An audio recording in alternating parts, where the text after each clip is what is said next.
আচ্ছা, তোমরা একটা কথা কেন বুঝছো না?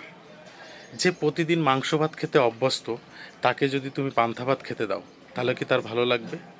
কক্ষনোই না। তার মানে হচ্ছে, তুমি যদি কোনো বড় ইউজারকে ৫টা ১০টা ফুল দাও, তাহলে কি সে খুশি হবে? তোমার ফুলের কি সে রিপ্লাই দেবে? কক্ষনোই দেবে না।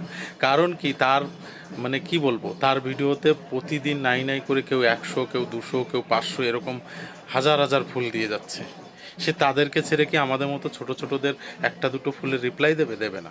তার পরিবার থেকে আমাদের কেউ কি ভালোবাসা দেবে? দেবে না, কক্ষনোই না। কিন্তু আমরা ছুটে চলি ওই যে বড় লোকদের পিছনে।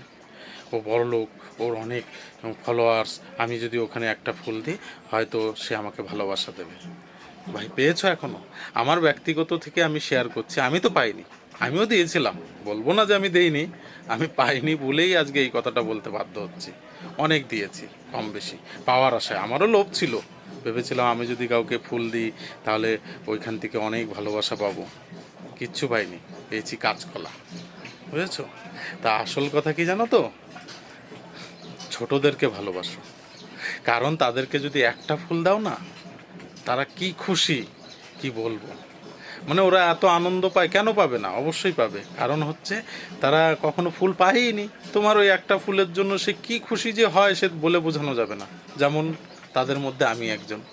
ওই জন্যই ভালোবাসলে ছোটদেরকে ভালোবাসো। গরিব, গরিবকে ভালোবাসো। বড় লোকরা কখনো গরিবকে ভালোবাসে না, এটাই বাস্তব।